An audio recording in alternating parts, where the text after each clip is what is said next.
making this video to show how to create a histogram and or a frequency table if you don't have the data analysis add-in. So I've got some data here on the magnitudes of some earthquakes.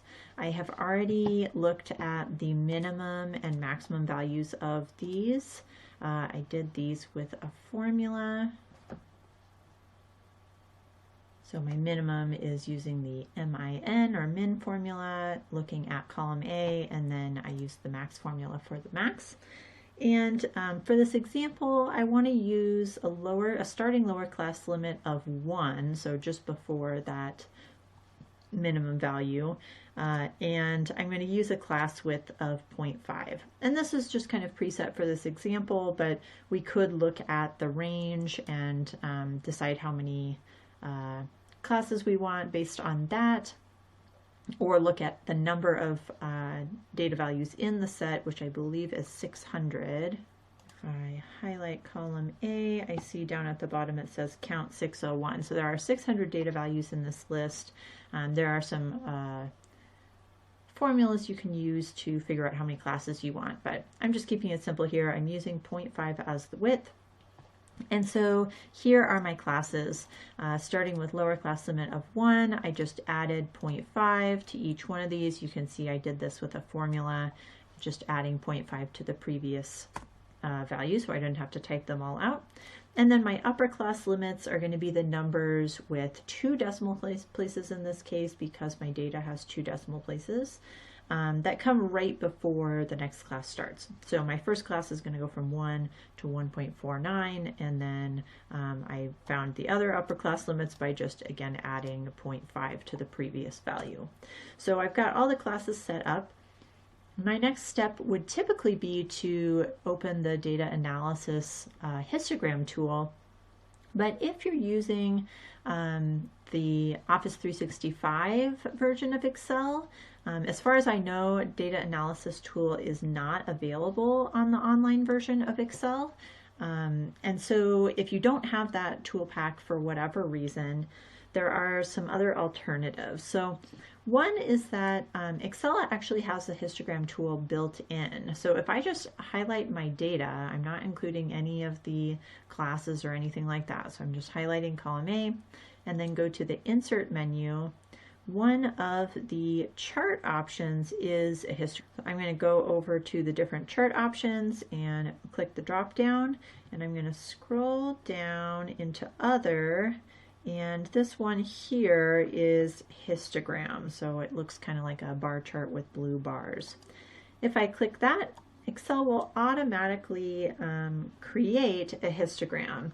And this is a pretty decent one. This does not have the classes that I chose though. And Excel can edit the classes to some extent, but there are some limitations to how much you can edit this. So this is the drawback of using the built-in histogram versus the one included in data analysis. But if I click on the, double click on the axis, I'm going to go into this series magnitude, so whatever your series is. Mine had the magnitude name. It's automatically filled in the name for me from the A1 title there, but if you didn't, you could label it if you wanted to. And it's doing auto bins, so you can change the number of bins, either setting a particular number or setting the width, and I did mine based on the width, so I'm going to change the width. Right now it's at 0.27, so I'm going to change that to 0.5. I pressed enter, and you'll see that now the bins are all 0.5 wide, but the ranges of values are not agreeing to with what I have, because they started their classes at 1.09. There unfortunately is not a way to change the starting value in this histogram tool, but we do have a workaround. So underneath the bin width, you'll see these two options, overflow bin and underflow bin. So I'm going to select the underflow bin. These check marks are being a little finicky to me, so hopefully this will work. So I'm going to select the underflow bin, and I'm going to start the underflow bin at my first upper class limit, so the 1.49. and press enter. Okay, so when I changed that, it did check this box.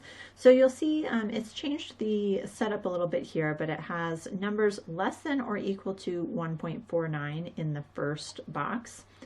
And then from 1.49 to 1.99, now the notation here is showing 1.49 is not included, 1.99 is included. This is what I want, even though it looks a little bit different than how I would normally label the bins. If it's not including 1.49, that means that it will start including data at 1.50 and on up.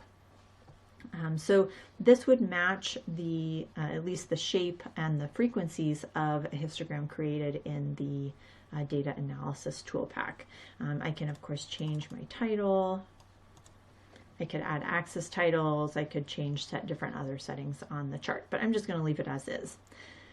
The second piece that you may want is a frequency table. So this histogram does not come with a frequency table automatically like the Data Analysis Toolpak one does, but I can create a frequency table manually using a formula called COUNTIF.